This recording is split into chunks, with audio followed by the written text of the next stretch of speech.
Well, I'm super excited about this one. It was another one when I started figuring out I was going to do interviews. I was like, well, I had to get Michael Nielsen on from a rack perspective, and he was my THU overloud guru. And if I don't get my fractal guru on that he has taught me from afar, then I think I'd be missing the boat, since those are the two things I use the most for my channel. But the awesome Leon Todd, we are chatting via 14-hour difference, which is really cool, and thank goodness for technology. But thank you for joining, man. I'm super psyched to talk with you. Thanks for having me. Likewise, it's I can tell you all about what it's like in the future down here.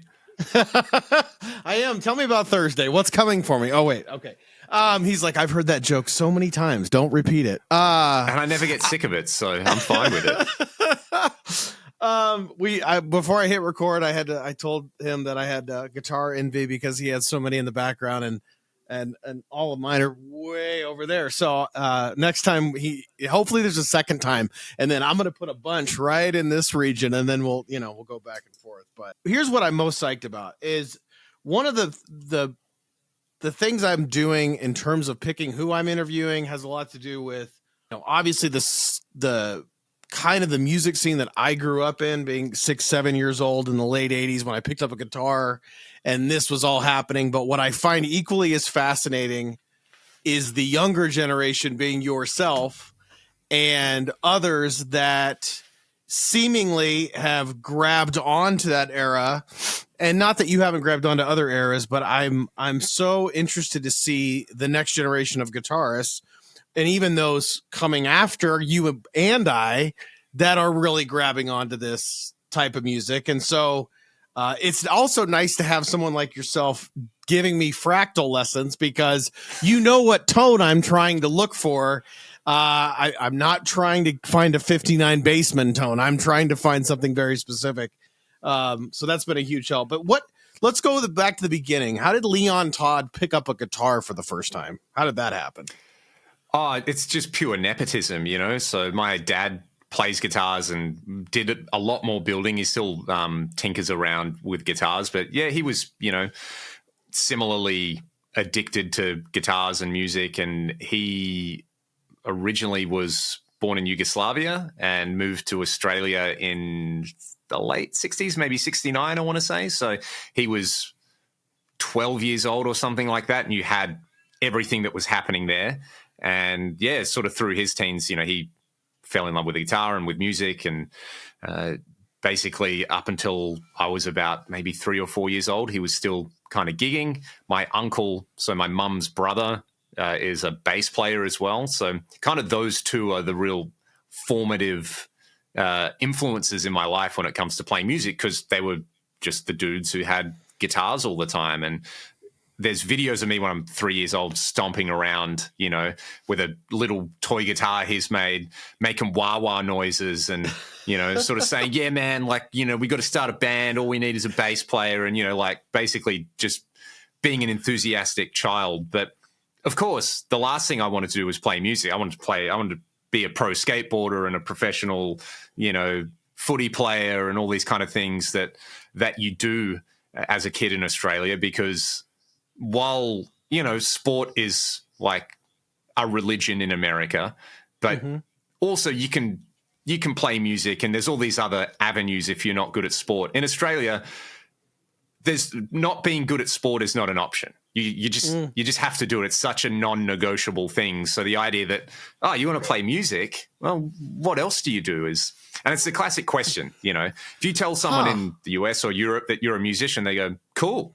Whereas over here, they go, oh, yeah, so what else do you do? Like, I know that you like to cosplay as a musician, but, what's your day gig? So, the last thing I wanted to do was become a guitar player as a teenager. But then, when you're 13, 14 and the hormones start happening and you start feeling things, I really got into music. And a friend of mine at high school got me into skateboarding. So we would skateboard around and, watch skating VHS tapes. And it's sort of like, the Tony Hawk's Pro Skater games were really important because you got Rage Against the Machine and you got all this kind of like hardcore punk and thrash and classic rock. So I'm sure there's a generation of people my age who, when they're like, what got you into music? It's like Tony Hawk's Pro Skater 2 and GTA Vice City, you know? And particularly, man, it's the truth, right? Particularly the Vice City soundtrack. There's so much awesome stuff on there. And I remember hearing, like Autograph Turn Up the Radio was on that. And I remember knowing enough about guitar from watching my dad play and having just noodled around that what was happening in the solo was tapping. You know, a friend of mine was like, what's that noise? You know, I was like, oh, it's, you know, pick up a guitar. I think you kind of do this. So, yeah, hearing that stuff start to percolate around was like, oh, yeah, I think I'm going to just like pick up the guitar. And it was literally just one day I sort of picked it up because there were guitars around the house and I'd never put it down again. I had my dad gave me it was made by Hondo, but it was a copy of an Erlewine Laser. So like a Steinberger style thing. If you've ever seen Johnny Winter, he's got a few album covers where he's playing an Erlewine Laser. It's this munted looking thing. And I still remember having a friend come over and go, that's not a guitar. I was like, yeah, man, it's got 6 strings. And so I had that and a Zoom 707 and headphones. And then I had a Marshall, one of the mini stacks, the Lead 12s. That was my rig. And that's probably the reason I love gear so much, because plug this Zoom in and you just press the button and you go through cool sounds. And that kind of got me hooked. And then, you know, because I was lucky to have access to music from not just what my friends listened to, which was like Linkin Park and Blink-182, it was Deep Purple and Led Zeppelin and Toto and, you know, all this kind of stuff. So I think my dad's firmly from the generation where it's like music just stopped in 1993. You know, it's like when they stopped having guitar solos on the radio, he tuned out. So he sort of had this very complete collection up to then. So did I for a minute. That's a whole nother story, but yeah. Yeah. But I mean, it's a generational thing. And you speak to people where that kind of schism in the industry with, like, you know, people call it grunge happening. But for me, it was all just music, right? Like you'd hear, like Australia is one of those places where you'll hear Smells Like Teen Spirit on the radio side by side with Sweet Child of Mine, and it's just music.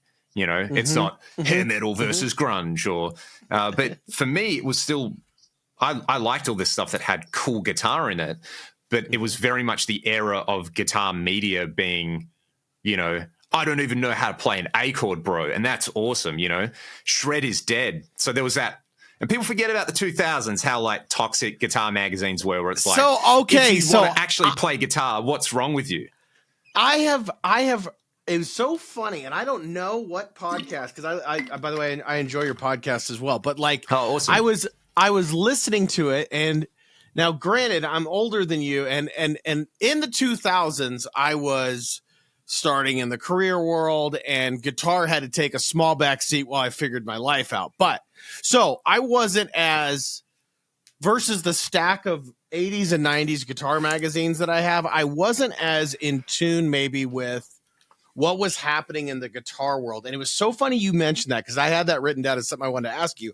I heard you say that on a podcast, that in the 2000s, there was like these magazines going, it's not cool to even know what you're doing. And in a weird way, that is kind of what it was like going through the tail end of the hair metal virtuoso guitar era of the 80s and into grunge. It was almost like, I remember, I'll never forget, I opened up a Guitar World in 1992, and somebody was like, you know, it was like 4 grunge guitarists were the greatest guitarists of the decade. I'm like, first of all, the decade just began. Second of all, what are you talking about? You know, and so, but I heard you say that, and I wanted you to expound upon it, because I was a little bit absent from the whole guitar world, no pun intended with the magazine, in that decade. So what could you expand upon that? Because that's interesting to me, that like it was I feel like I have a much more nuanced view about it now, with, you know, when you look at what happened with the industry. But yeah, you know, like sort of, especially like, you know, sort of growing up, it was like Linkin Park, Korn, Limp Bizkit. This was stuff that you got into because, bro, did you know there's swearing in the lyrics? And like when you're 14, that's like the greatest thing you can ever have, is like the stuff that your parents don't like, right? It's just a generational thing. And, you know, you see people my age now be like, Polyphia, what is this widdly crap? And you're like, you're being you're being everybody who's over the age of 30. You know, it's like, it's not for you, bro. But then my 17, 18-year-old guitar students, all they want to learn is like goat and playing God. And they get so darn good at guitar, it's annoying. You're like, you just sponged this up, you know? And I'm sitting here like, so he does an octave and then a hammer on from nowhere. What? So there's always that element of, you know, whatever the kids like is, no, it's the children who are wrong. But if you go back and, you know, you look at your Total Guitar and Guitar Worlds and stuff like that, it was, there was some stuff, there was backlash to the stuff that they were all promoting in the 80s because, you know, you need sensational headlines to sell stuff. And the easiest way to sell stuff is to make people really angry.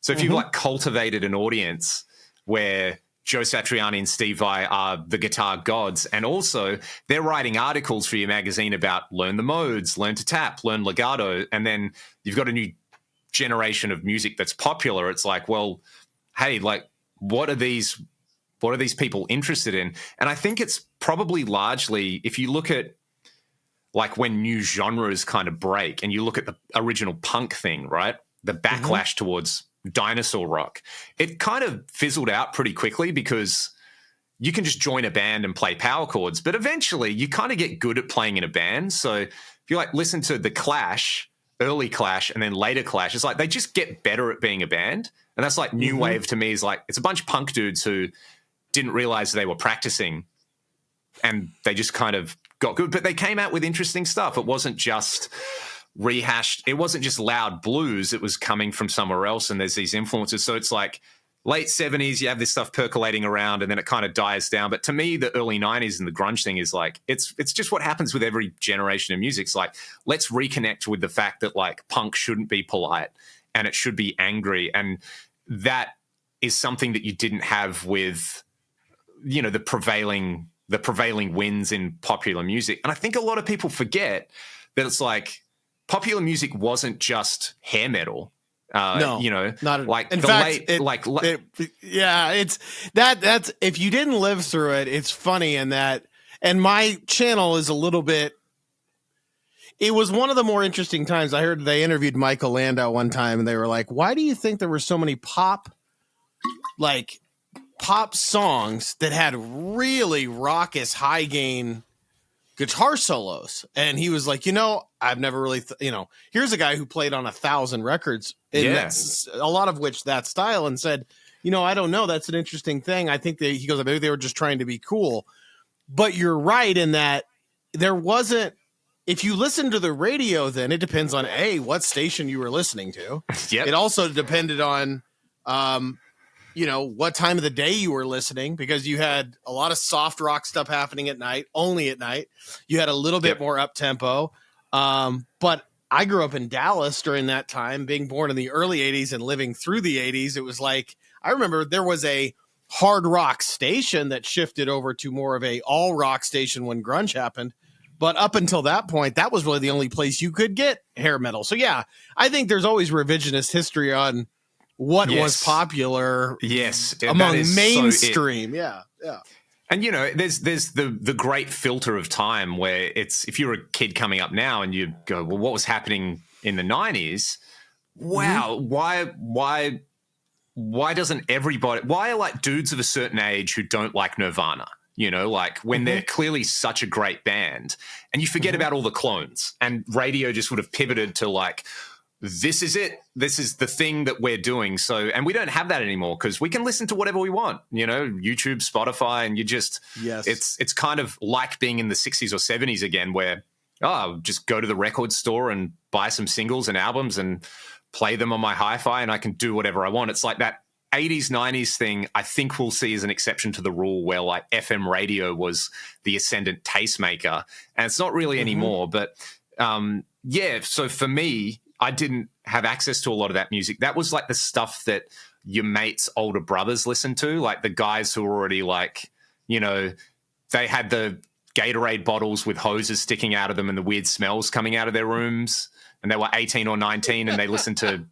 Soundgarden, and it's like, okay, maybe that's not for me, but like Blink-182, Linkin Park, this is the stuff that is for people my age. And then so like that's kind of when I got into playing guitar, and it was like the dirty secret that I liked guitar solos, and because they weren't cool. And it was maybe like 2004, 2005, you had this like retro rock revival. And in Australia, the big bands for that were The Darkness and Jet and Wolfmother.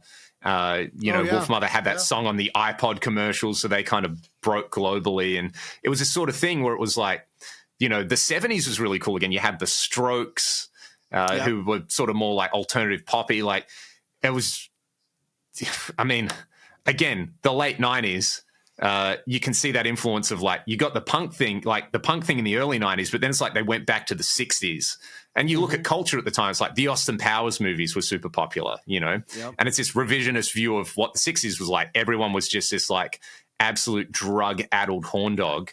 And most people in the 60s weren't. They were eating their TV dinners and going to work in an office, and their lives were much like ours, pretty mundane. But yeah, the way it's almost like the nostalgia cycle gets faster and faster and faster. So I still remember being in high school and someone. I was gonna say, it always makes me laugh because if you lived, my wife and I joke, the early 80s in which we were born, in the late 70s, look very different than the late 80s, but we all jam it up together in one decade. You know what I mean?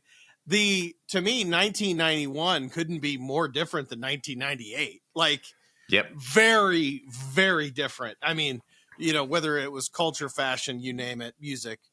And so it was always funny to me when someone would be like, well, the 80s is this, the 90s is this. And it was like, well, I mean, kinda. But if you went back to the early 80s, it was very dark, drab. It looked maybe more like 1979 than it did like 1989.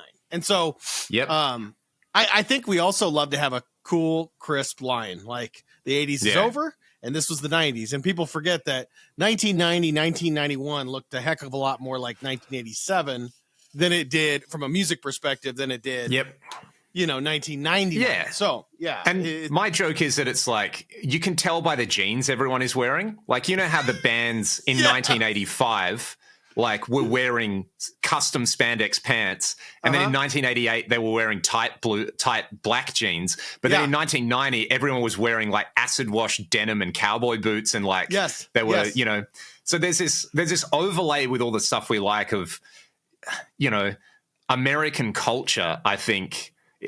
There's like a broader discussion about like American culture from the late 60s to the early 90s, I think, where you have the Cold War for one. So like there's this existential threat hanging over everyone's head. And then you have Vietnam and the 70s and then the oil crisis and this sort of like then like Reagan in the 80s. And it's like the 80s was America being like, you know what, bro, I'm divorced now and I'm just going to do me. And then by the time you have the early to mid 90s and like you've got Bill Clinton and it's like, man, this guy plays saxophone. He loves getting blowjobs. Like, isn't this just the best country in the world? And it's, and then, then you have another existential crisis at the start of the 2000s with 9/11, which is like, everything changes again culturally. So everything sort of changes musically. And if you look at that era, music streaming, which is that's how I got into the music I like, because I could go online and, you couldn't buy a Rat album anywhere in Australia in 2002. But when you're looking for something that's not whatever's on the radio or whatever your mates' brothers and sisters listen to, it's like, and it's not Spice Girls and Backstreet Boys, it's like, what do I listen to? Dokken, this is kind of cool. It's sort of like the stuff I like from the 70s, but more guitar solos. So, probably the most important thing in my life was the advent of file sharing and being able to have instant access to all this. And now we have streaming. And the other thing that was really important, man, was Guitar Hero. That game normalized classic rock music for people my age, because it was still a bit like, rock music, AC/DC, Led Zeppelin, but then people, like most people... This is in Australia because it's different in America where like everyone knows who Journey is in America, but like not so much in Australia. Everyone knows who Kansas is in America, not so much in Australia. But now you go, Carry On Wayward Son. It was in Guitar Hero. That song was in Guitar Hero. Dragon Force, like Through the Fire and the Flames. Like, they're like a really unique study in a band who they kind of got their global, like everyone knows that song as being the hardest song on Guitar Hero, and also they're the band that plays it. It's really interesting. And then all the other stuff that happened, you know, you had like kind of metalcore stuff where it's like, hang on, you can like punk and metal and do drop tunings. Hang on, bro. Drop tunings are grunge, and punk is screaming, and metal is riffs. What? You're doing all three at the same time? So yeah, I feel like by the time I was really getting into seriously playing guitar, you had these undercurrents of like very guitar dominated music was accessible again, and you had access to the old stuff, and then you could read stuff where it's like, hey, you know that like Tina Turner song, or you know that Cher song? That's this guy called Steve Lukather. Mm-hmm. And, you know, he's that guy in Toto. He played on other things. And there's this other guy, Michael Landau, and there's this other guy who, you know Shania Twain and that music video where you're 13 and you're like, what's that? What's happening here? I like when this song comes on the TV. Yeah, you know the guy playing guitar on that? He's Dan Huff, and he's like the best guitar player ever. So, yeah, it's really interesting. All these, how now we just go, oh yeah, the 90s, the 80s, all these guys were happening, but it was still, you still had to piece it together yourself. So anyway, that's you know, why I like all the things I like. I'm fascinated talking to Rich Rankin from James Tyler Guitars, you know, who's known Mike Landau for, you know, 30, 40 years or whatever. And he was like, I'm just so glad that he's getting his due. And it is funny that he's bringing up these guys that are famous producers producing other kinds of music from different parts of the world. And they're going, yeah, I produce this kind of music, which, you know, is pop this or hip hop that, or, you know, dance this or whatever. They're like, but the one person, he was like, yeah, but my favorite guitar player is Dan Huff and I hang out at the Baked Potato. And so you have this entire new generation discovering, because you brought up like, why would somebody not like Nirvana? I still feel like my generation came at such a weird time because we were just old enough to be discovering this music as it was on the radio, but as it was going out. And we were like, It was like the train leaving the station right as we're discovering what a train is. And it's like, wait a minute. Where are you going? Like, and so for me being I'm in kindergarten in 1987. I'm in first grade in 1988. I'm in second grade in 1989. I'm starting to go through this, and it's like I'm listening to this music, and at this point, I'm already playing the piano.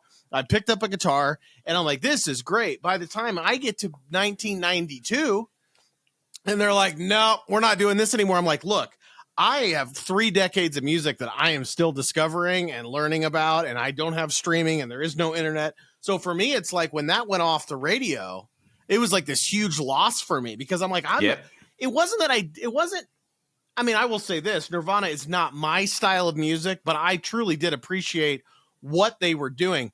But people forget, if you grew up at that time and when they got popular and now you're 8, 9, 10, 11 years old and they get popular, everybody and their mother is playing Smells Like Teen Spirit at your school. It's like, okay, yeah, we got it. Yeah, everybody knows that song. There's that element of accessibility with it, which is great. And it's also, you know, look, as musicians, there's the gatekeeper effect, right? It's like how many, like what was that Rolling Stone thing recently, the 250 greatest guitarists? And it's like, that is designed so that everybody disagrees with it and talks about it. And, you know, this is the world we live in. But, you know, for that kind of thing, I think it really depends on the lens you approach what is good. And if you're learning guitar and you're trying to you've got a bunch of metrics for what you consider good, which like for me growing up was like Gary Moore, Steve Vai, Steve Lukather, you know, all this kind of stuff. It's like, well, the bands on the radio can't do that. So obviously they suck. When you get into different things and you're like, okay, cool, I want to record my band's EP. What's a good sounding album? And someone puts Nevermind on and you're like, oh, that's like the loudest, crushingest thing I've ever heard. And the drums sound gigantic. And if you heard that on the radio after hearing Def Leppard, it would be so different and so like just fresh sounding, where you just be like, whoa, what have I just listened to? I need to have that.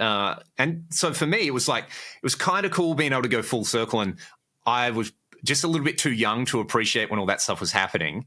And then when I went, got into the you have to be good at guitar for it to be good music phase. And as you kind of come out of that and you start listening to music with different intentions, being able to go back and listen to like Nevermind or listen to Alice in Chains and listen to Soundgarden and bands like that and appreciate like how cool some of it is and how out of the box it is, where it's like, oh, there's non-traditional, like for me, the two bands that I much prefer the AIC Soundgarden, sort of stuff where it's like there's like they lean slightly more towards the like, oh, you guys liked Sabbath rather than liking the Pixies, for example, So you can listen to it through the like, oh, you know what's cool? Riffs. I like riffs, and these guys are doing weird stuff, and there's this element of like just throwing it against the wall and letting it stick. So you know what else? You know what else is that Alice in Chains is a great example. That was an era where Nirvana and Mudhoney and all that, the very, very, very garage bandish type thing. And then you heard Alice in Chains and I'm like, oh, we still have solos. Oh, and then we got really good solos. They were the bridge for me. So it was they were the only bridge between the 60s and 70s rock that my uncle influenced me on, from Joe Walsh to, hell, we played Rocky Mountain Way when I could barely hold a guitar, to getting into the 80s. And then all of everything that happened, and all my guitar heroes that are in that era. And then when grunge happened, it was like, wait a minute, where'd the solos go? The solo is just the melody of the chorus. No. Like, what is this? Soundgarden and Alice in Chains, and to a degree, Pearl Jam, with their guitar players, it was like, I can still grasp this virtuosity. And when the virtuosity was gone for me, it was like I heard Hendrix and I heard Stevie Ray Vaughan, especially growing up in Dallas. And I heard all these people that were virtuosos, and then we lost it. So I needed a bridge to get myself, you know what I mean, through the 90s. Yeah. There's the element of it though with, if you look at a lot of the bands from that era, it's sort of like the focus is just, and I can appreciate the ethic there, whether it was cultivated by some industry bigwig or if it was just the bands doing their thing.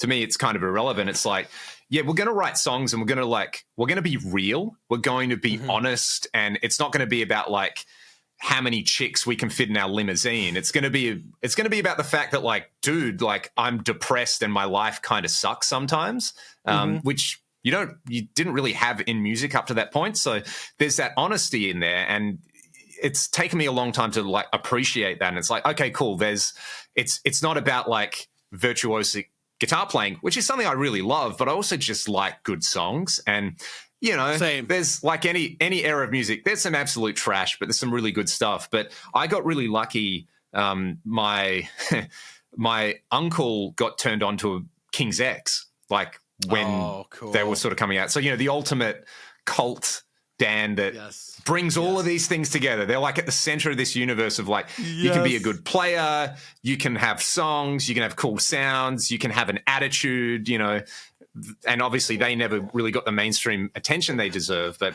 yeah, I was aware of them and had a bunch of their albums. And I love Ty Tabor's guitar playing because it was so weird. It's like he's doing stuff that I can listen to and understand, but then what's this other stuff? Like there's textural playing. And so I think they're the band where like all my taste pivots on, because you can listen to some songs and be like, whoa, that's a cool clean guitar sound. And it's almost like a new wave guitar sound. So you can go and like listen to some new wave music and be like, hey, Ty Tabor does chorus on clean chords. That's cool. You can go and listen to some pop stuff from the 80s and, there's that like spanky compression. Or you can listen to Dogman and be like, Brendan O'Brien produced this. What else did he do? That's why it's like heavy and grungy. And so, listening to them, and then they're the gateway drug to like every other style of music I think I've ever liked. So, yeah. And I mean, like Ty Tabor is someone who never gets look, I feel like he gets his dues because so many people like me who are like, dude, you're incredible. But, you know, he's never going to get written up in a magazine these days. But who reads magazines anyway? You have Ragdoll. You have a YouTube channel. You've got this following. You're doing gear reviews. You're a Fractal sensei for me over here in Omaha, Nebraska in the United States, which is great. Like, how did life take you down this path? And I know obviously technology needed to keep on moving for us all to be sitting here talking and then putting this up later on YouTube. But it's like, how did you get from A to B, so to speak?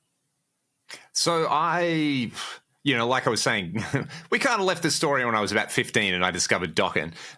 So, you know, obviously like guitar was like a lot of kids. You're at school and you play and you have the things that you like and you have your dreams of, you know, playing arenas, because obviously that's what every single band ever does. There's either you're playing in a garage or you play an arena.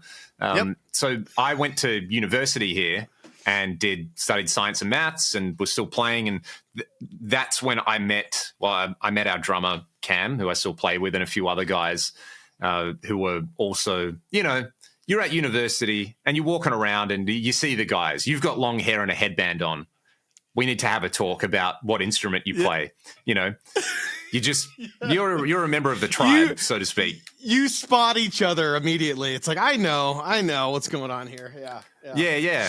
So that's how I kind of started playing with those guys. And I think for me, it was, I went to university just basically being like, well, I've always been good at this stuff at school. So I guess I'll probably just become an academic because, you know, like this is the motivation for guitar players, right? I just kind of want to fuck around, you know, make noise, play with toys. Don't give me real responsibilities. This is what I want to do. So you can do that and have an office and scribble some maths down. And around the time I finished up doing, I don't know what they call it in America, but you do your undergrad degree. And before you would go and do a PhD or something, they call it honors here. You know, you have honors and masters and different streams. So I did my honors degree there, and you know, you do some research there, and I really enjoyed it. And I was just kind of like, okay, cool. What am I going to do with the rest of my life? Am I going to do this? Because it's like sign up for the next 4 or 5 years of your life to do PhD stuff. Or I'm like 21, 22 years old. My band's starting to do some gigs. Should I just give that a shot? So that was what I did. I initially was like, I'll just take a year off, and I've never been back. So we started doing a lot of the like Perth basically may as well be on the moon. It's incredible. Like, I can't stress how isolated it is, but you have a lot of small country towns around here, and like mineral resources, mining, oil and gas, all that kind of stuff. It's like Houston, you know, we're just everything revolves around these industries where, look, yes, you play in a band in Houston, but the band always plays these venues that are owned by someone who's in the oil industry, you know, or yes, you run a restaurant, but the co-investor in the restaurant owns a giant mine in South America. You know, it's like that. That's just like everything in Perth is 2 degrees separated from the mining industry. So there's a lot of towns with a lot of people who do these kind of jobs where it's remote, so we go out and play them, and we basically would pull all the money we'd make from that into recording our own stuff. And then, you know, the thing was like, well, we'll put some music out and you know, maybe we'll make enough money and get enough exposure to go on tour the east coast of Australia a few times. And the first EP we did, a friend of a friend passed it on to someone who ran a side stage for a festival in America. He heard it. He emailed us. This is the start of 2012, and he was like, dude, I love the sound of the band. If you're ever coming over, let us know. And we were like, yeah, we'd love to come over. What have you got? He's like, well, I'm doing this side stage at this festival. I'll put you guys on. Didn't hear anything more from him. And we were like, excuse me, sir, you offered us a thing, you know, where's the contract we fill out? And the poster for this festival came out a couple of weeks later, and our name was on there. So we were like, well, I guess we're going. And that was our like induction into going from a local band to being a touring band.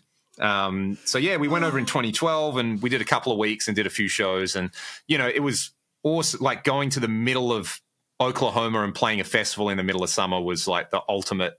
Like our first gig was at this, you know, small side stage, but it was awesome fun. Yeah. You know, there's people I met that weekend who I still keep in touch with. So we did that, and we booked a few shows around there, and so familiar. Like, you know how to do a gig here, you know how to do a gig there, but also like we really got exposed to the standards for what is expected for like your local opening band in the States. It's just so much higher than here in Australia. You know, it's like, it really is the nice thing about Australia. And I like, my wife's American, so she understands this inherent tension where like, if an American doesn't want to do something, they're like, nah, bro, I'm not doing that. And it's like, okay, you've made up your mind. In Australia, if someone's like, oi, do you want to like come and kick this football around with us? And you're like, I don't really like sport. They're like, come on. You just have to try. You have to try. Please try. Please. And you're like, no, dude, when I was 20, I stepped out of my car and I tore my Achilles tendon off. I'm practically disabled. It's okay. You can still try. Just try it, bro. You know, there's this cultural thing we have where as long as you try, people are fine with you. But I feel like in America, there's such a thing of like, you want to try? You better be the best, because if you're not the best, you're going to let this entire family down. In fact, you're letting this country down, bro. So if you're going to try properly. That's the schism. So you get a lot of people like, cool, man, I'm just going to sit on the sideline and eat hot dogs. Whereas in Australia, it's like, so you're in a band. If you're trying to like be the best band, they're like, hey, everybody's got to have a go. Just try. It's okay to try, but don't try too hard. You make the other people look bad. So that's the cultural difference where it's like in America, it's like, you're a band, you better be badass, man. So it was sort of like, whoa, we need to like, we sort of did that mini tour and came back and we were like, okay, we obviously need to go back and do more shows next time, but man, we need to write some more songs and we need more merch and we need to put some money into this thing and time and effort. So that was an amazing experience. And the next year we went back in 2013, we went for 10 weeks. Wow. And halfway through the tour, the person who had supposedly booked us a bunch of shows, we found out the shows were non-existent.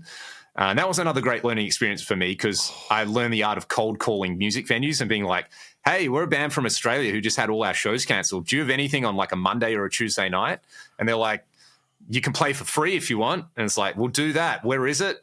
Omaha, Nebraska. I don't know where that is, but we'll drive there. So yeah, we had this kind of, and it was amazing. Like, it turned into such a great tour. We picked up lots of, one thing I found was like, if you want to do the gigs, you just kind of have to be there. So it's very mythologized in Australia that like America, land of dreams and opportunities, and you're like, yeah.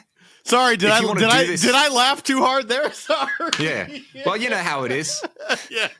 But yeah, so I always say to people, in Australia we're big in America. In America we're big in Australia. That's we were able to like work that angle pretty hard. Sure. And we've been back a bunch of other times. And the last tour we did, we broke even, which was always our goal of like, if we can sell enough merch to pay for the flights over and for printing our merch and for for us, we go over and it's not like we skimp it either. We're like, hey, we're also on a holiday here. We're going to like, if there's a steakhouse or something, we're just going to go and spend the money and like, we're here for the experience as much as we are for the music and meeting people and that kind of thing. So we go all in when we do that, whole hog it. But yeah, we were able to break even and do that. So that was like my ultimate dream, was like, if we could just do a tour that doesn't cost us money, that would be amazing. So around that time in 2016, we'd put an album out called Back to Zero. And, I've got all these fun toys and there were all these parts on there where I was, I had one of the Eventide H9s. Love that thing. Still love it today. And I was like, the thing that bugs me is so many of the gigs we were going to be doing, we toured America and Europe that year, was like, they're going to be backline shows. So I was like, I'd like something that's like a preamp that I can put on my pedal board, or maybe I want a rack because it's nice just having it out of the way. What is there? There's these modelers kind of sound all right. So I ended up, Troy, who I do the gear podcast with, he was the first person I knew who bought an Axe FX. He imported an Axe FX Ultra before there was a dealer in Australia.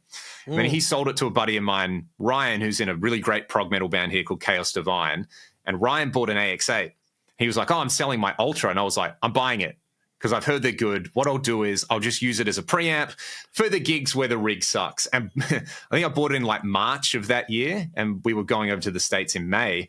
And by the time it was May, I'd gone through the run it into a power amp and cab, run it into a solid state power amp and cab, just DI it into the PA. And I was like, oh my God, this sounds good enough where I don't have to take an amp to gigs. This is the greatest thing ever.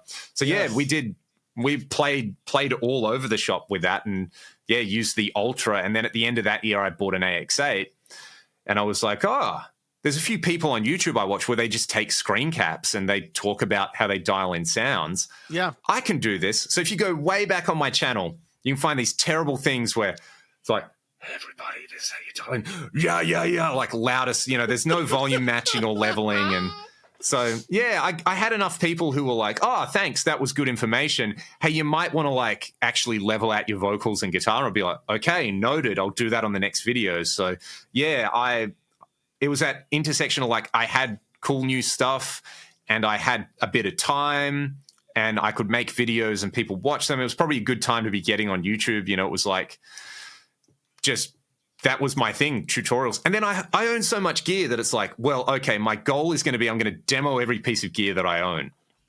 And, by the time that had happened, it was sort of like, oh, hey, we like what you do. Can we send you a plugin? Can we send you a pedal? I've got a really good friend here who makes pedals called Anarchy Audio. And he was like, hey, look, anytime I do a new pedal, I just want you to do a video with it. That was sort of like he'd just come around and we'd hang out and I'd film it. And that was sort of how I got into the demo thing. He was like, you should be doing demos. Like, look at what Pete Thorne does. Look at what Michael Nielsen does. These guys, they have similar influences to you. It's sort of like there's a template out there already. So, yeah, I was sort of able to ride these guys' coattails and have the advantage that I could also just churn out these videos on,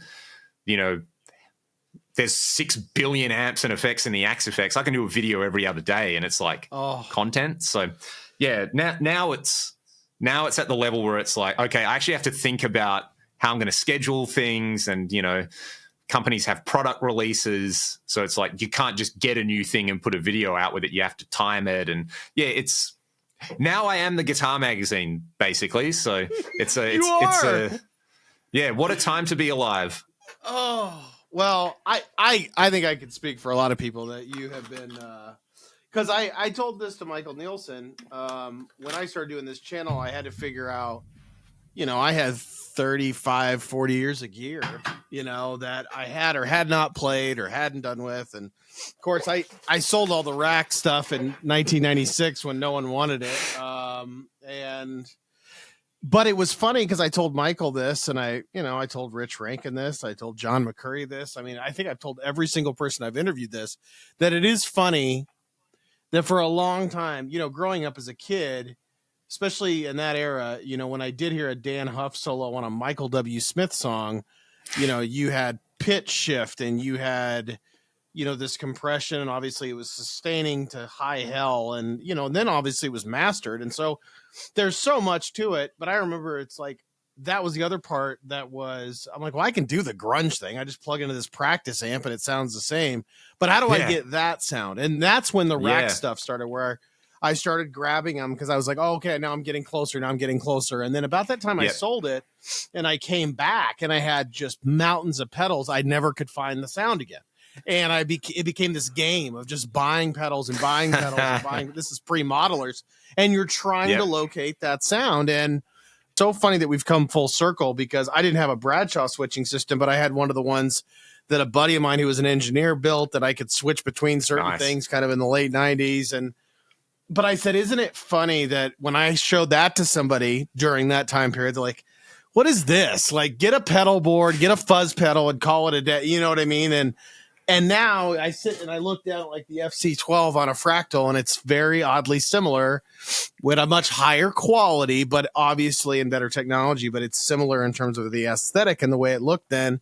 And I told Michael, I was like, isn't it funny we've come full circle, that like the only sounds I could get from those rack units that I still could not get, I can finally get again. But it took, and this is no offense to any other maker. It was just, I got some great stuff out of Line 6, and I did certain things with this. But until I had the Fractal for at least what I play and what I do for my channel, where I have to emulate, certain tones that are very, very specific. There was just nothing like it. And so that's how I ended up discovering you. Because when I had this crazy idea during COVID of like, oh, I'm going to tab out every one of these solos and I'm going to give it away for free, because I grew up in an era where pre-internet, unless you had the magazine, you weren't going to get the tab. If your buddy tried to tab it out, it was probably wrong. When the internet first came out, and then they were tabbing it in like, the hyphen 0011, putting it in a thing. And those were always wrong. So then you learned it wrong. And for 20 years, you played it wrong. And I thought, I'm just going to do it. I'm not going to ask for anything. I'm not going to ask for any payment. I'm just going to do it. I'm going to see if I can do 100 and 500 and 1,000. I'm just going to see. And I want to get them dead on accurate. But then it was like, okay, that's great and all, but to do these correctly and provide a YouTube video where someone can slow it down, you have to. Otherwise, someone's like, you played the notes right, but that doesn't really sound that. It doesn't sound right. And so, and anyway, that's where I found Michael, and I ended up finding you during all that time period. So that was 2020-ish, 21. And I was like, this is interesting. So I was just kind of letting this percolate, and it ended up being THU, Overloud, and Fractal were the closest that I could get. And of course, they were Michael's presets and the Big Hairy Guitars profile. And what you were doing, anything that had greasy in it, I was looking up, and I'm like, okay, I need that and that and that and that. And pretty soon I was just, but I found it funny that it was almost like it came full circle, and I ended up selling everything I had in here and just bringing it all the way down. Obviously, I have a separate business where I'm building guitars, but other than that, it was like, this is all I need. Like, this is all I need. I never thought I'd get to that point where it was shrunken down. And so, and then, between that and your IRs, I think I use the LTTV mix.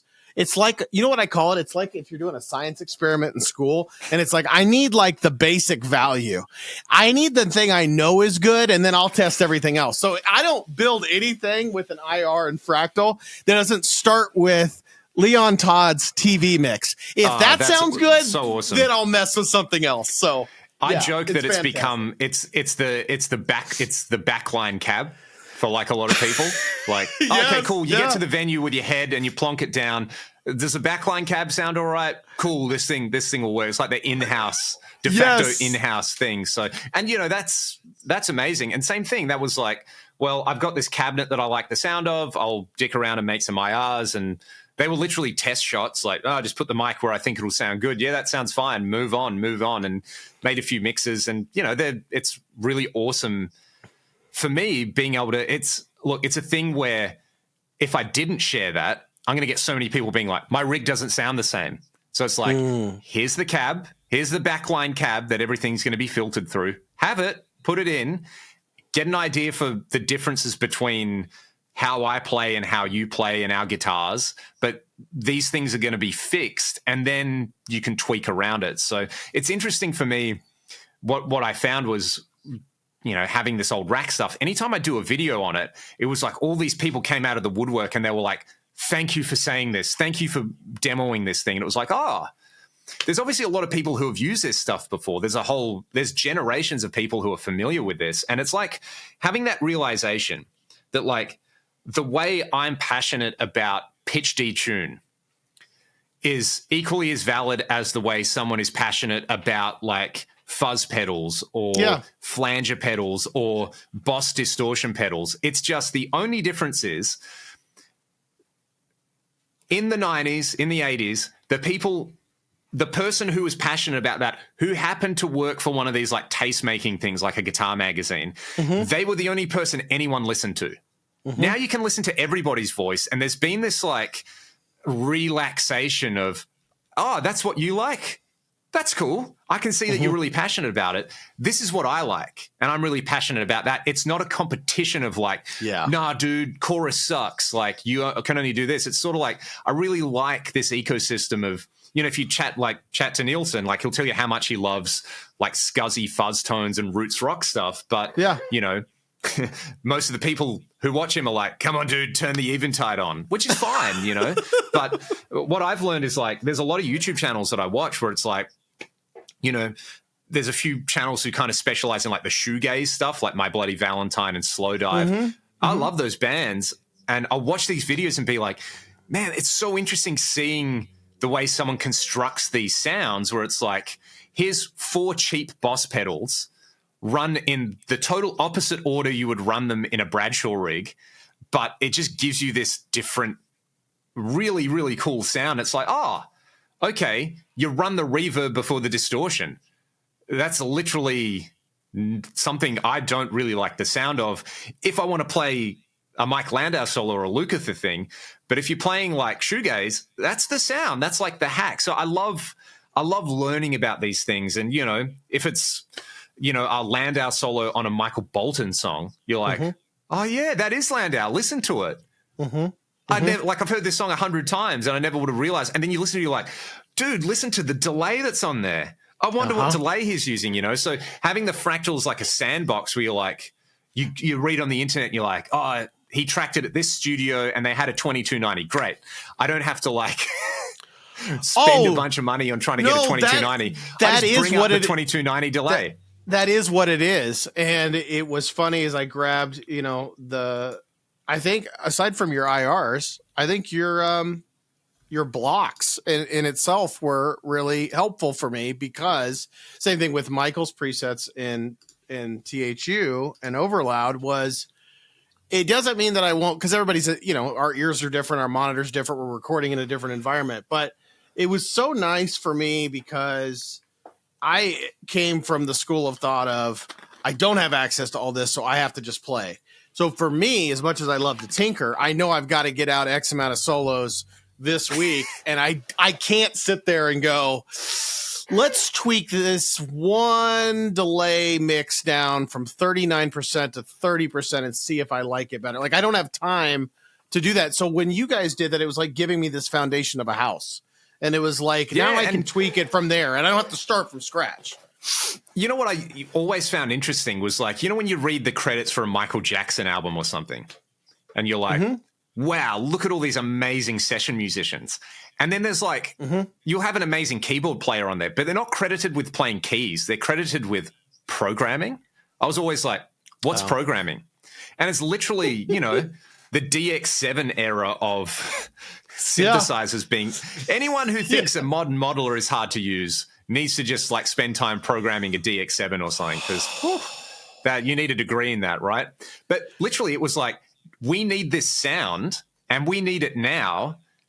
Let's just pay someone who knows what's up. So you'd have your in-house keyboard guy who would just like, yep, here you go. Or you'd have, you know, you'd have the guy running the delays and reverbs, because we got to get this stuff out and we don't have time to like, is 3.8 seconds with a 29 millisecond pre-delay what we want? It's like, give me that Phil Collins reverb sound now. Here it is. Yes. You know, they don't care that it's the AMS and it's whatever sort of thing. It's just like, give me the sound. And nowadays, I feel like the advantage is you don't really need to pay someone to hang around in your studio and take up space, but having resources like this where it's like, okay, cool, what's a good reference? Can I just go and, you know, buy some presets from someone? Can I go and grab some blocks? Can I do this kind of thing? It's, to me, or like, and I know with the modeling stuff, it's not a world that I live in at all, but I find it really interesting.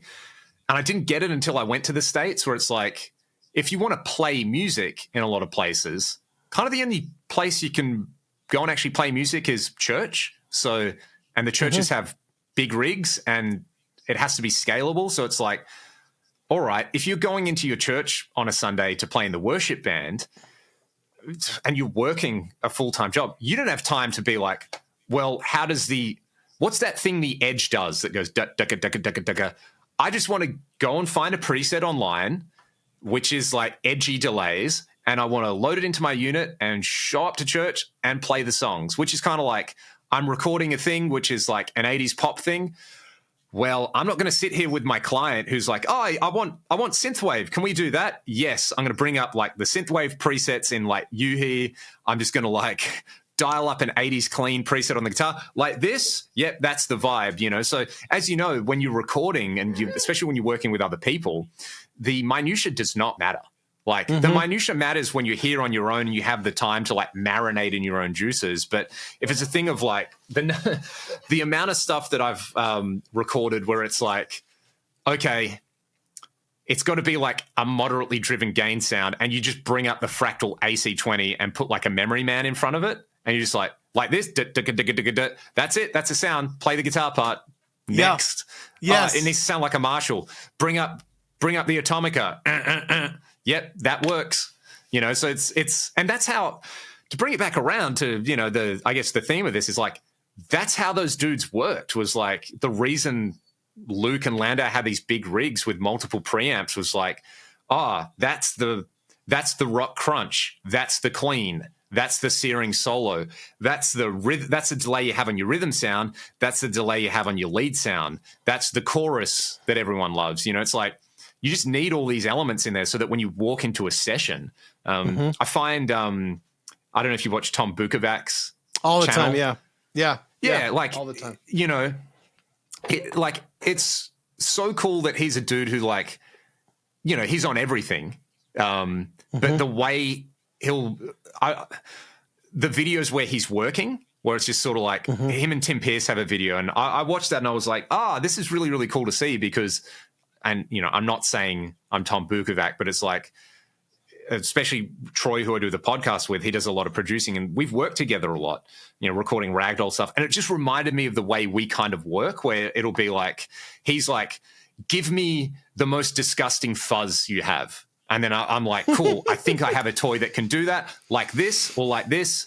It'll be one of two. Cool, let's track that. Do this, do this. So yeah, you watch someone like Tom, who's a master of this kind of thing, where it's like everything in his rig on his pedal board is like, that's, you know, there's a thing where he's like, I see this EQ. Well, I normally have a Les Paul or a 335 with me, but sometimes I want it to sound like a Gretsch. So I use these settings and it sounds like Malcolm Young, you know, and that's the producer likes that. So we move on. So it's sort of like almost you need this. The session thing to me is it's like, where are all the tools and like you do the prep? It's like being a line cook or something, you know? Yeah. Like, you spend your whole day chopping vegetables and making sauce. And then when it's time for service, you're like, let's go. Because this is going to happen fast, you know? So yeah, I think that's the difference. And it took me so long. Like once I got that bug of like, hey, I'm doing gigs and I'm recording, the way you do that, I wanted to do everything. I kind of forgot that it's kind of fun to just dick around and like sit around and play with toys. So I went through this big phase where it was like I didn't want to look at a guitar unless I was like recording it or playing it on stage. And then maybe like 2016, it was when I got a Fractal. I was like, I can get these sounds at any volume. I don't need my like full big rig. I can just have this and plug headphones in or plug my studio monitors in. I think I like guitar. I thought I'd fallen out of love with this thing for a while. So yeah, the greatest thing about that is I play guitar so much more. And you can hear the cat in the background agreeing with me. I play way more guitar because of these things now than I used to when it was just pedals and heads, because they're loud and they're, you know. Yeah, no, that's a good point. I'm curious a couple different things. Number one, how did you approach you're teaching guitar lessons as well? And I'm curious because we all kind of learned it a different way, but how did you approach learning the guitar, and then how do you approach teaching it? Because I've taught lessons and it's so funny, the gap in it, and that I was not somebody that learned modes in that way. To this day, I still am like, bro, don't get me started on the way like guitar magazines in the 80s ruined the concept of modes for guitar players. It's slowly being undone. There's a lot of very good teachers on YouTube who, you know, they teach the intervallic approach or they teach chord tones. And there's an app out at the moment. It's Tom Quayle, who you're probably familiar with, and David Beebe, UK guitarist, like terrifying guitar players and just like really sweet dudes. They have a really good podcast as well called The Guitar Hour, but they make this app called Solo, which is basically like a good practice app for guitar.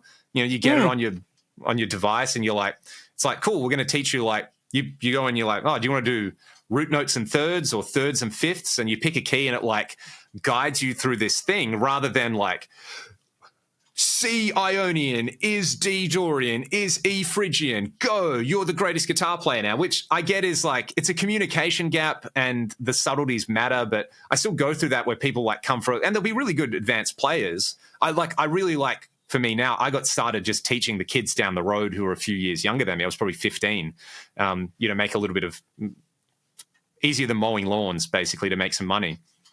And I had to like figure that out. Like, what do you show kids? So and I've been doing that for 20 years now, basically. But what has changed recently is now I won't call it teaching, but I get a lot of people hit me up and they're great players already, and they're like, show me 5 licks, Leon. Just give me some like fresh stuff to approach, because I feel like I'm crusting out here. So.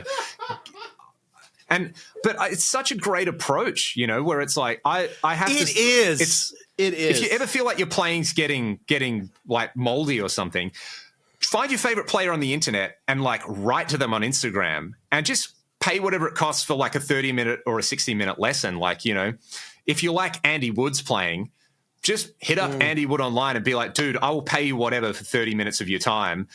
Just give me something, and it's like most of the time I feel like the thing that I give players is like, I sit there and go, holy shit, you're amazing, dude. Can you do that thing again? They're like, what? It's like, oh, your vibrato is really nice. Sometimes you just need that buddy to be like, nah, what you're doing is great. Hey, have you ever thought about playing what you're doing like this or like this? And then, so I really like that aspect of it, where it's like, that's cool. Here's some stuff to think about that maybe you're not thinking about. That is such a cool way to approach it, because I came from 2 camps. I started on the piano when I was 4, and I came through the Yamaha School of Music. So it was very much by ear. It was very ear training and then theory, at least at that time at that particular school where I was taking it. I can't speak for all Yamaha students around the world between 1980 and 1990, but I can tell you that during that time, it was very much like, we're going to learn by ear, and then you're going to learn the theory behind it.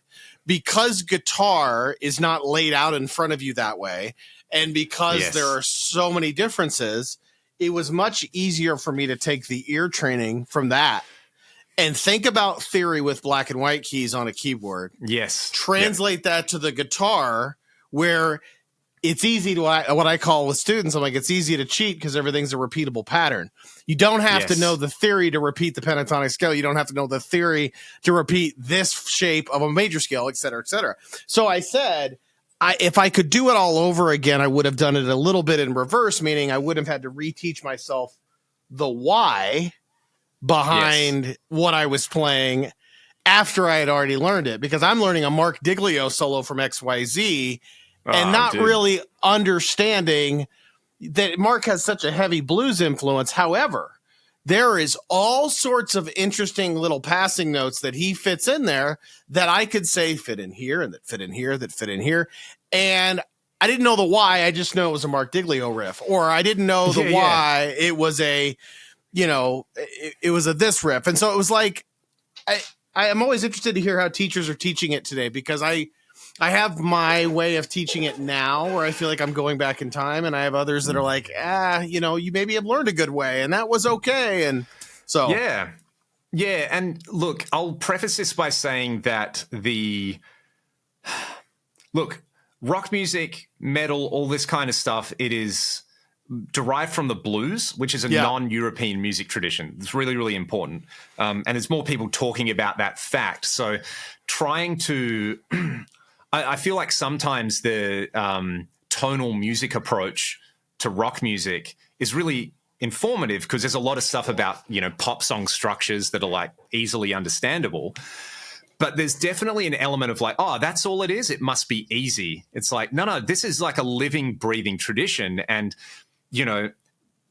what you mentioned there is like, it's important to be able to play it first. So for me, it'll be like, okay, cool. Let's, I get a lot of people hit me up. Oh, I want to play over jam tracks. Okay, let's play over a jam track. Do what you do. And then I want you to repeat what you did, but I want you to change one note. And just listen to it, feel it. What's it telling you? What does it remind you of? And we'll do that a bunch. And then it's like, okay, that thing you were doing, if you want to talk to other musicians about it, this is the label we attach to that, But you need to have that element of internalizing it. Again, it's like cooking. Like, you need to know what an ingredient tastes like before you just cook with it.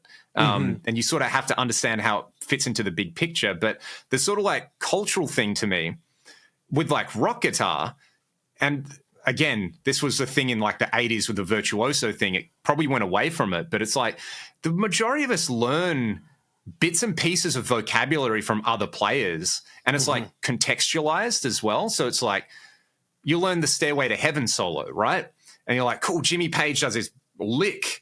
And Angus Young kind of does a similar lick all the time. And Michael Schenker kind of does a similar lick all the time.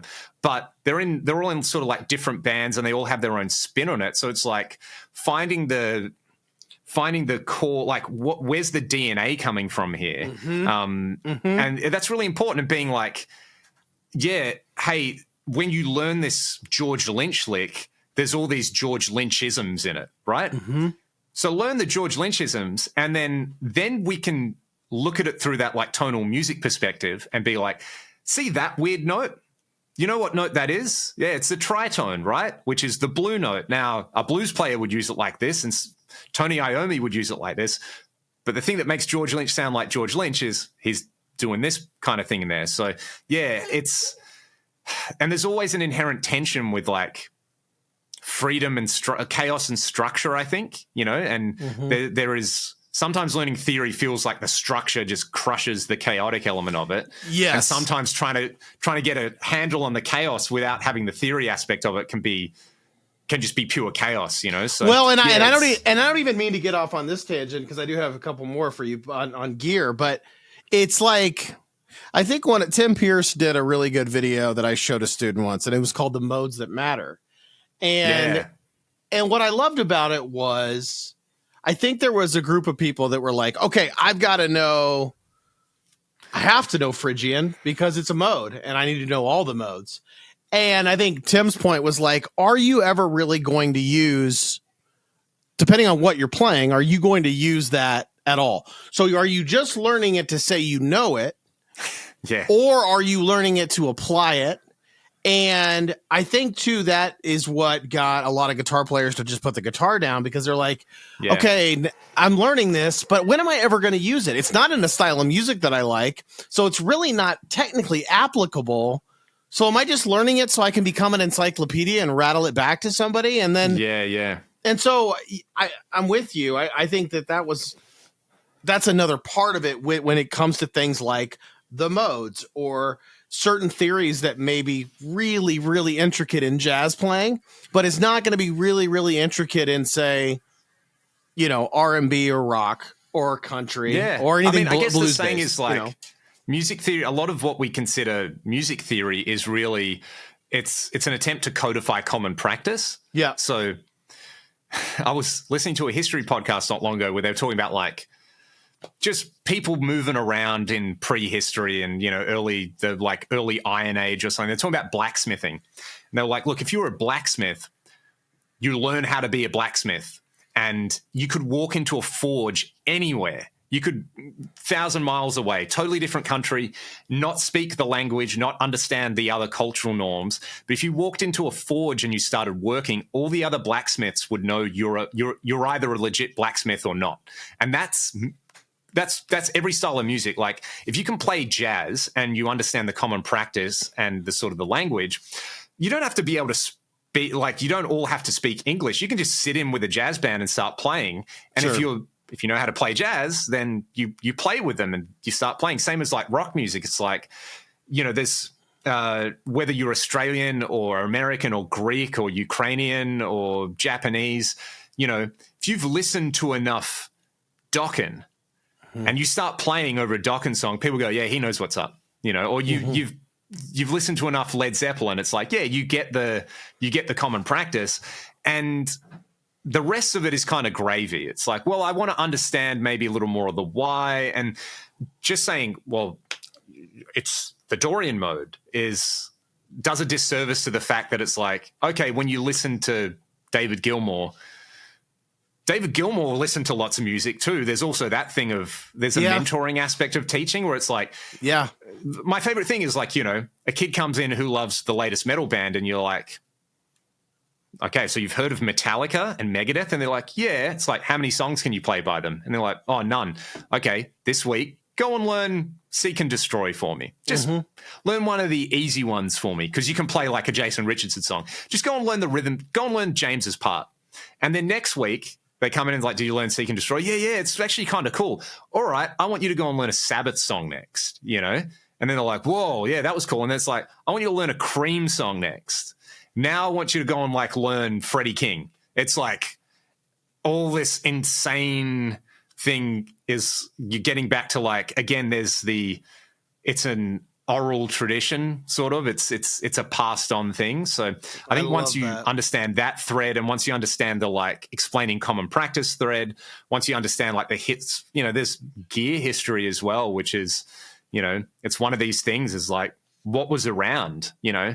Yeah. Steve Lukather wasn't using Neural DSP plugins to record this stuff. What? He needed to pay a dude to cart his rack to the next session, so his B rig could be moved to the next session while he's doing a session, so he can go there. It wasn't just like, cool, done that one, take my laptop to the next thing. So I find that aspect of these things always change, like generation to generation. So understanding a bit of the history and appreciating it is, you know, it's a bit important. I'm with you. I love it. If you ever launch a book called Leon Todd Talks his thoughts on guitar teaching, I'm going to cut a short that you can use on your YouTube channel whenever you'd like, that we'll use as a way to get that book out there. Because I think what you just said, in the way that you are bringing past artists to students that want to learn new music and showing where kind of, as Andy Wood would say, the connective tissue is to everything, and it brings it all together, I think is super huge. Let me ask you about gear, because you had a good transition.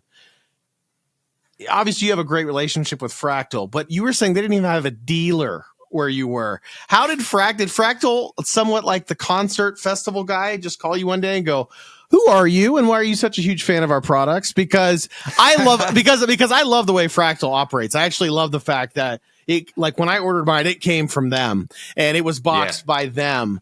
And there is as somebody who is a one-man guitar maker in Omaha, Nebraska, I only make, you know, maybe 50 guitars a year. It's like, I love when I know somebody hand boxed this. And if I got to pick up the phone or send an email. And so I just love their company. And so I'm not trying to do a let's kiss Fractal's butt, but I'm such a huge fan, and I'm a huge fan of yours, and I'm a huge fan of what you do for all of us that you're using Fractal. So I would just love to hear how that relationship started. And then the second part of my question is just your thoughts on the whole gear, because YouTube is now the new magazine that we used to all read and we couldn't hear it. But now I can't throw a rock without seeing a new pedal reviewed every single day of my life. I don't have time to watch them all. I just love your thoughts on that as well, being in the space. Yeah, I'll answer the second one first. You know, manufacturers understand the value in what, you know, people like myself and Pete Thorne and Michael Nielsen and everybody else out there do, and it's why give your money to a print magazine when you can send a bunch of pedals out and, you know, like throw a few people a couple of $100 here and there. If you were a business and you've got a marketing budget that you're going to spend anyway, you may as well optimize it. And it's obviously different for, you know, if Boss put out a brand new pedal, you know, that's a slightly different thing to like someone who makes 50 guitars a year or 20 guitars a year. You know, the relationship that you're going to have as somebody producing content and being the visual guitar magazine, it's a different thing. And like, I really like gear, and I like the ecosystem, and I like how many small builders are able to do cool stuff, and I like that the big manufacturers can do good stuff. And, you know, without like sounding too high-minded, it's like, it's sort of my responsibility to my viewers, and it's also something just for me as well, where it's like, you know, I'm in a position of influence now. So that comes with a bunch of, I don't like walking around and going, hey, look at me. Yeah, I can say something's good. But, you know, it's in the interest of everybody that like I do a good job demoing something when it comes out, whether it's from the biggest musical manufacturer out there or whether it's like a one-man shop. So I can understand that people get the fatigue of like a big company puts something out and all the big channels are going to have a video on it. But there's this like meta process you can do with YouTube where it's like, if you like someone, you know, I'm going to watch the latest Pete Thorne video no matter what. I probably don't care about the thing he's demoing. I just like the dude's playing, you know? And like, I'm a fan. I'm a fan of Pete. I'm a fan of Michael Nielsen. I'm a fan of all these guys. So it's like, I like being able to dip in. And every now and then there'll be something where it's like, whoa, that is a cool thing. I think I'm going to go and buy one. So I feel like the ecosystem now is like, companies can just kind of put stuff out, and, you know, the law of large numbers will dictate that it will help them sell stuff. But what they're doing is enabling everyone's favorite player to just kind of dick around with stuff. And the players are enabling the viewers to hear what something sounds like in the context they're used to. So you can be very cynical about it, where it's like, well, they just send it out and people say stuff's good. But again, I did a video recently, like the difference between a demo and a review, they're different things. And someone sends me something for demo, I'm just going to do my thing with it. And if you like what I do, well, you probably still like what I do. And if you don't, well, you can go and watch someone else do it. And in terms of the Fractal relationship thing, yeah, you know, I bought one of their units and I was making videos with it, and they have a really active forum. So I think the forum drove a lot of traffic to my videos, and I was already a member of the forum, but you know, you just get chatting to people on there where it's like, oh, hey, I liked your video on this. Do you have that IR available? Hey, I tried your video and it didn't work for me. What can I change? So, you know, and I still post a lot on there. Like, you just become buddies with people. Forums are a good forum is a nice thing on the internet where it's like a bunch of like-minded people. And yeah, like kind of from that, it's their,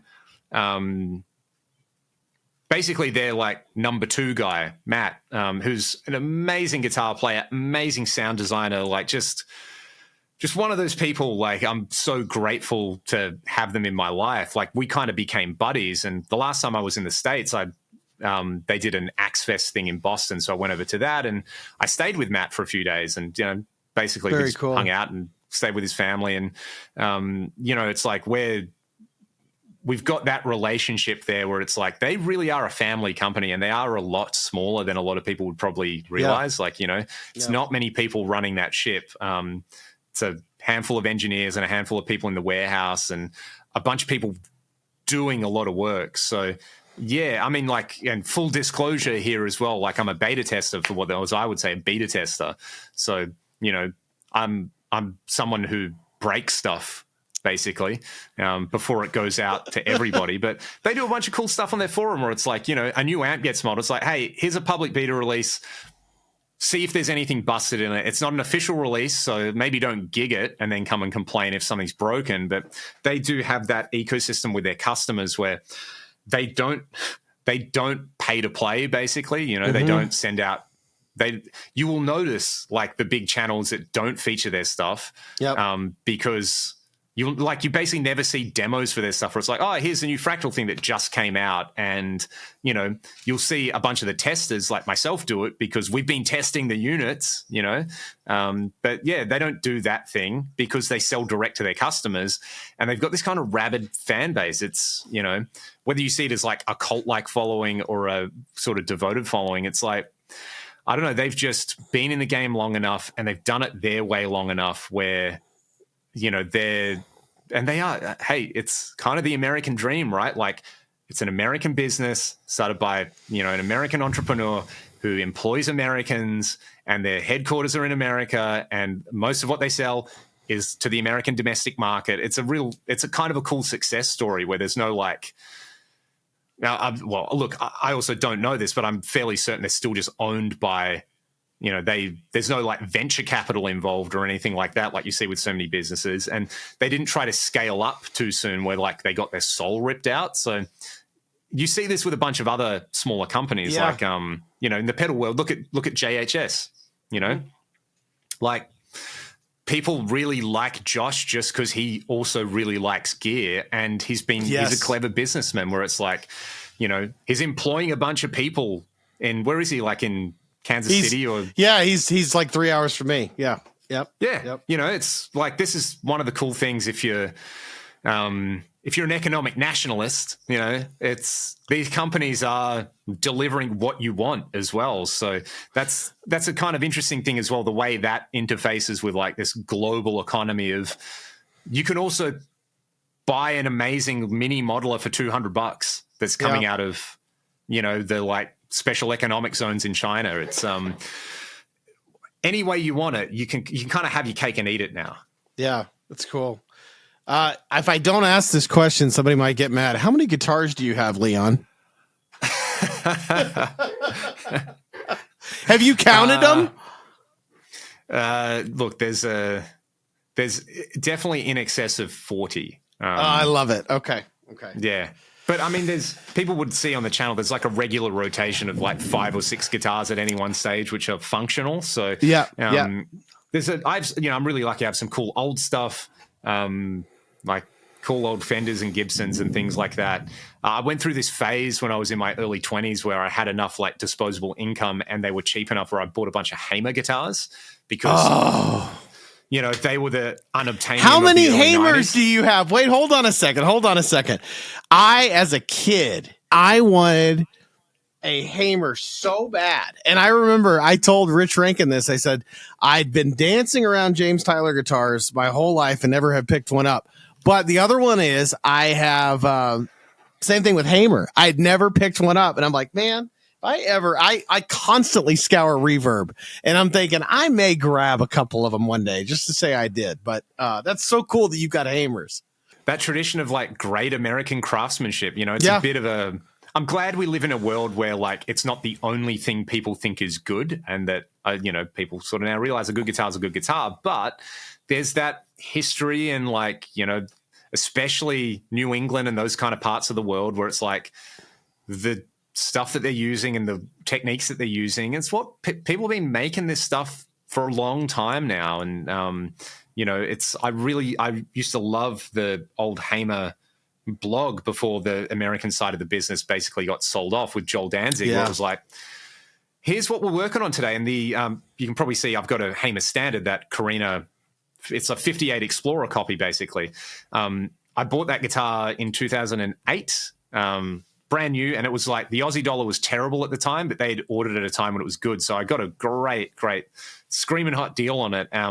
And I was reading their blog and they were like, oh, we're doing this limited run of like 12. We got this timber and we can make one-piece Explorer bodies and here's a run of guitars. And it's kind of figured. I'm like, oh, that's the run of guitars that was my guitar. That was kind of cool. It was one of the first times on the internet I could see the process of like how this amazing instrument got made. And now, I mean, it's so fascinating to me. It's like, and you would know this, where it's like, you know, because you're building, right? Where it's like, so easy to just snap progress pics on a phone and send them to a client or send them to a dealer. And that's part of it's like recording, you know, you're never going to have like $1 million budget to record, but people still like that experience of your band goes into the studio, you book a week, you do the record, it's done. I feel like there's so many great production guitars, but also people want that experience of like, hey, again, it's like I'm a fan of this person's work. I'm basically going to pay their wage, whatever it is. And out of it, I get an instrument. And yeah, it will be more money than buying an import or something. But I get the experience of like, I feel like I'm personally invested in it. And that's this kind of special thing, you know, that's, and it sounds like cliche. You're selling experiences, but you really are, because it's, you know, the craftsmanship is one side of it, but it's also, you know, it's the special bond you get where someone gets a guitar you made that to their spec or whatever, and then they go and make a bunch of noise on it. It's kind of cool. I always approached it because I am not brother's an amazing woodworker. I'm not.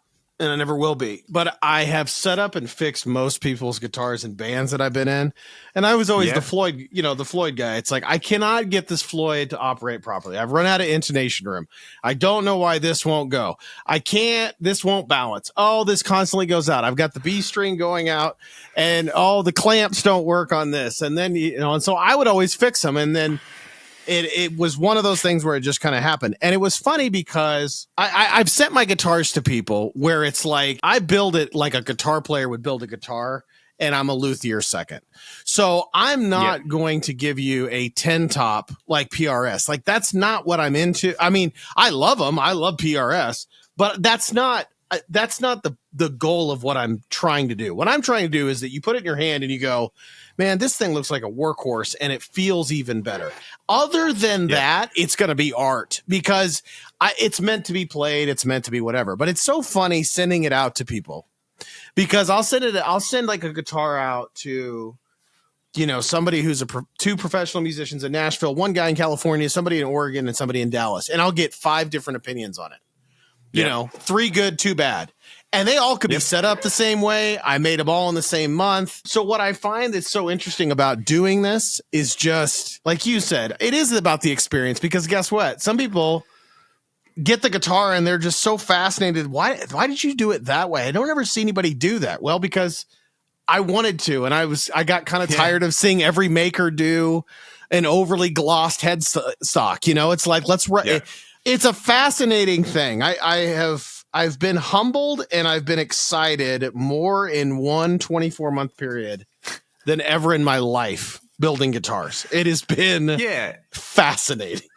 And I mean, to me, like your stuff, it kind of has when I look through the 80s magazines or like early Andersons or Tylers, it's like, okay, this guy kind of gets what the ethos of those guitars was. It's like, you could go and buy a Fender or a Charvel and get a good working guitar, and like you probably should.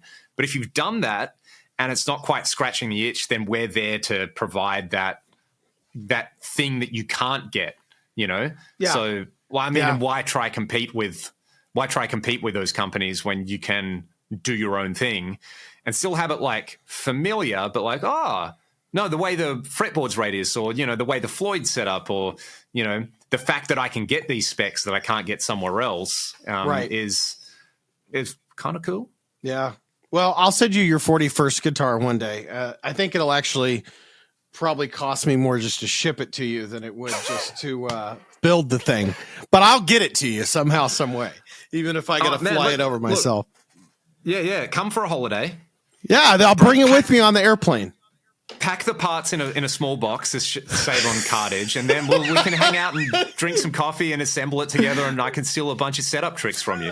There we go. That sounds good, man. I could talk to you for another hour, but I really appreciate it, man. I've had a blast, and I hope we can do. I hope we can do like part 2 or something down the road. But let's do it. This was awesome. So thank you so much, my friend. My pleasure, mate. Enjoy the rest of your day. And, I don't want to wishing people luck. I don't want to do. It's like, may all the success you deserve come your way because, I like that. Like I said, the guitars are cool. I dig the channel. I like that. Again, I like the aesthetic and I like what you're going for. It resonates with me, and it's, it's nice to find someone out there who's kind of, like-minded and, enjoys the grease as much as anybody else. It's we live in a golden era where it's acceptable to enjoy greasy tones the way we do.